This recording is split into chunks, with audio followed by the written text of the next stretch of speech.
नमस्कार, मी दीपाली. बालविश्व मराठी बेबी वर्ल्डमध्ये सर्वांचं मनापासून स्वागत. हिवाळ्याला सुरुवात ऑलरेडी होत आहे, झालेली आहे. हवेमध्ये थोडीशी थंडी किंवा गारवा वाढण्याचं प्रमाण सुद्धा वाढलेलं आहे आणि अशा काळामध्ये लहान मुलांना, लहान बाळाला सर्दी, कफ, खोकला होण्याचे जे काही चान्सेस आहेत हे सुद्धा वाढतात आणि म्हणून आजच्या व्हिडिओमध्ये मी काही अशा छोट्याशा टिप्स, काही छोट्याशा रेमेडीज, ज्या खूप इफेक्टिव्ह अशा रेमेडीज आहेत, या रेमेडीज तुमच्यासोबत शेअर करणार आहे, ज्या तुम्हाला लहान मुलांना सर्दी, कफ, खोकल्यापासून प्रोटेक्ट करण्यासाठी, मुलांचा सर्दी, कफ, खोकला कमी करण्यासाठी खूप फायदेशीर ठरणार आहेत. त्यामुळे व्हिडिओ शेवटपर्यंत जरूर पहा. आवडला तर लाईक करा, बेबी वर्ल्डला सबस्क्राईब करा. तुमचे काही क्वेश्चन्स असतील, सजेशन्स असतील तर तेही कमेंट करा आणि हा व्हिडिओ जास्तीत जास्त पालकांसोबत शेअर करा, जेणेकरून त्यांनाही त्याची मदत होईल. वळूया आजच्या टॉपिककडे. लहान मुलांना सर्दी, कफ, खोकला होऊ नये किंवा बाळाला सर्दीची लागण होऊ नये, हे जे व्हायरल इन्फेक्शन्स आहेत हे बाळाला होऊ नये, यासाठी सगळ्यात बेस्ट उपाय कोणता असेल तर जर कोणी एखादी व्यक्ती ऑलरेडी इन्फेक्टेड असेल, म्हणजे ऑलरेडी एखाद्या व्यक्तीला सर्दी, कफ, खोकला झालेला असेल, तर त्या व्यक्तीच्या संपर्कामध्ये बाळ किंवा लहान मुलं येणार नाहीत, याची तुम्हाला काळजी घ्यायची आहे. कारण सर्दी हा संसर्गजन्य रोग आहे. एकमेकांच्या संपर्कात आल्याने सर्दी ही खूप जास्त वाढत जाते आणि लहान मुलांच्या बाबतीमध्ये हे खूप लवकर होतं, कारण बाळाची रोगप्रतिकारक शक्ती ही कमी असते. बाळाला कसल्याही प्रकारची डायरेक्ट थंड हवा किंवा गार हवा लागता कामा नये. ऋतू कोणताही असू द्या, प्रत्येक ऋतूमध्ये तुम्हाला बाळाचे तळहात, तळपाय, छाती आणि डोकं हे उबदार राहील याकडे लक्ष द्यायचं आहे. याचबरोबर नॉर्मली आपण काय करतो की बाळाचा मसाज झाला की बाळाला लगेच अंघोळ घालतो, यामुळे सुद्धा बाळाला सर्दी ही खूप लवकर होते. आपण मसाज करतो, बाळ खेळून येतो, त्यावेळी शरीराचं जे तापमान आहे हे वाढतं आणि त्यानंतर जर तुम्ही लगेच बाळाला अंघोळ घालत असाल तर या तापमानामध्ये लगेच घट होते आणि तापमानामध्ये झालेला हा जो बदल आहे, इन्स्टंट चेंज आहे, यामुळे लहान मुलांना सर्दी, कफ, खोकला होतो. तर हे अवॉइड करण्यासाठी तुम्हाला मसाज केल्यानंतर, बाळ खेळून आल्यानंतर किंवा बाळाने एक्सरसाइज केलेला आहे आणि त्यानंतर कमीत कमी 15 ते 30 मिनिटं जाऊ द्यायचे आहेत आणि त्यानंतरच बाळाला अंघोळ घालायची आहे. याचबरोबर लहान मुलांच्या आहारामध्ये जर तुम्ही फ्रोझन फ्रूट्स, प्रोसेस्ड फूड असेल किंवा जंक फूडचा समावेश करत असाल तर ते सुद्धा बंद करायचं आहे. बाळाला भरपूर पाणी मिळेल, लिक्विड डाएट मिळेल, याकडे सुद्धा तुम्हाला लक्ष द्यायचे आहे. तर या टिप्स आहेत, या टिप्स तुम्हाला प्रत्येक ऋतूमध्ये फॉलो करायच्या आहेत. आता आपण पाहूया की इन केस बाळाला जर सर्दी, कफ, खोकला ऑलरेडी झाला असेल किंवा त्याची जर लक्षणं दिसत असतील तर त्यावेळी कोणते उपाय करायला हवेत. या व्हिडिओमध्ये मी काही होम रेमेडीज, काही आयुर्वेदिक असे उपचार सांगणार आहे. लक्षात घ्या, जे काही आयुर्वेदिक उपचार आहेत हे उपचार तुम्हाला आजाराच्या अगदी अर्ली स्टेजमध्ये, म्हणजे सुरुवातीच्या काळामध्ये करायचे असतात. बाळाला जशी तुम्हाला लक्षणं दिसत आहेत, 1-2 शिंक आली, बाळाला थोडासा थकवा जाणवतो आहे, थोडासा बाळाला खोकला जाणवत आहे, तर त्या केसमध्ये तुम्हाला हे पटकन या ज्या काही आयुर्वेदिक गोष्टी मी तुम्हाला सांगणार आहेत हे बाळाला द्यायचे आहेत, ज्यामुळे या सर्दी खोकल्यावरती पटकन अटॅक होईल आणि बाळाचं प्रोटेक्शन होईल. या व्हिडिओमध्ये सांगितलेले जे काही उपचार आहेत हे नक्कीच 6 महिन्यापेक्षा मोठ्या बाळासाठी आहेत. मधाचा वापर ज्या ज्या रेमेडीमध्ये आहे ती रेमेडी तुम्हाला 1 वर्षापेक्षा मोठ्या मुलांना द्यायची आहे. या रेमेडी सोबतच तुम्हाला बाळाला डेली कोमट पाणी द्यायचं आहे.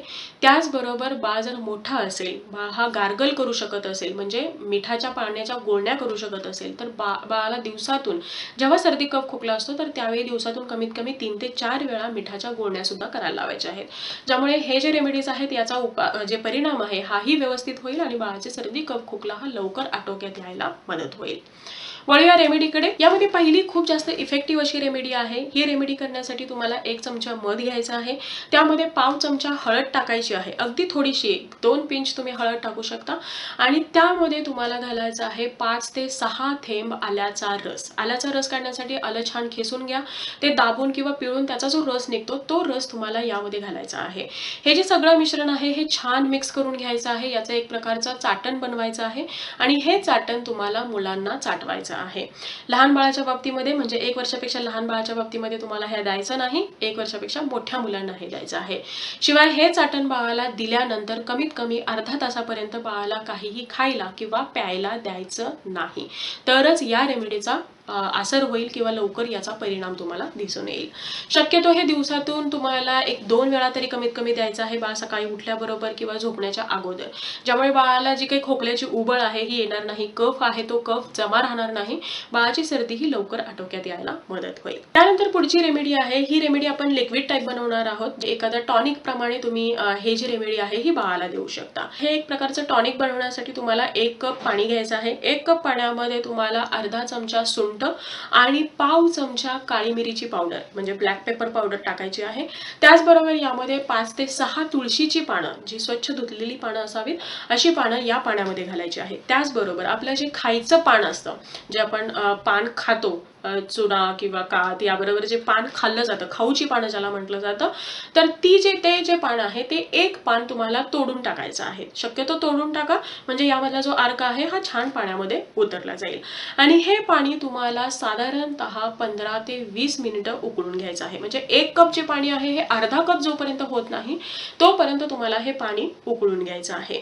आणि हे पाणी नंतर तुम्हाला गाळून याचं जे काही पाणी राहतं हे पाणी किंवा हे जो काही काढा म्हणेल आपण किंवा एक टॉनिक आहे, हे टॉनिक तुम्हाला लहान मुलांना द्यायचं आहे.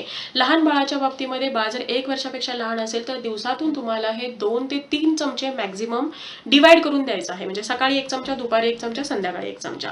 मोठ्या मुलांच्या बाबतीमध्ये हे जे अर्धा कप पाणी आहे हे तुम्ही सकाळी थोडं आणि रात्री थोडं अशा प्रकारे देऊ शकता. 2 वर्षापेक्षा मोठ्या मुलांच्या बाबतीमध्ये एका वेळी तुम्ही अर्धा कप हे पाणी जरी बाळाला देत असाल तरी सुद्धा बाळाला दिवसभरामध्ये हे सर्दीपासून होणारा जो काही त्रास आहे हा आटोक्यात येईल. बाळाची सर्दी ही लवकर कमी यायला मदत होईल. यानंतर पुढचा उपाय आहे. हा उपाय करण्यासाठी 1 चमचा गुळामध्ये थोडीशी हळद आणि आल्याचा रस किंवा सुंठ ही मिक्स करायची आहे. हळद आणि जे सुंठ आहे हे दोन्ही मिळून अर्धा चमचा व्हायला हवं आणि ते तुम्हाला 1 चमचा गुळामध्ये मिक्स करायचं आहे. खूप छान पद्धतीने मिक्स करायचं आहे. त्याचे छोटे छोटे बॉल्स करायचे, छोटे छोटे गोळे करायचे आणि हे गोळे तुम्हाला लहान मुलांना चाखून खायला द्यायचे आहेत. म्हणजे त्यांनी ते चोखून खायला हवेत. गोड असल्यामुळे बाळ हा पटकन खातो आणि बाळाची सर्दी, कफ, खोकलाही लवकर कमी यायला मदत होते.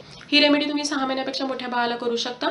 फक्त लहान बाळाच्या बाबतीमध्ये यामध्ये आपण गुळ वापरतो आहे त्यामुळे त्याचं प्रमाण हे कमी असायला हवं. तर या काही 3 अशा इफेक्टिव्ह रेमेडी होत्या. Thank you so much for watching. Bye bye. See you soon with new topic.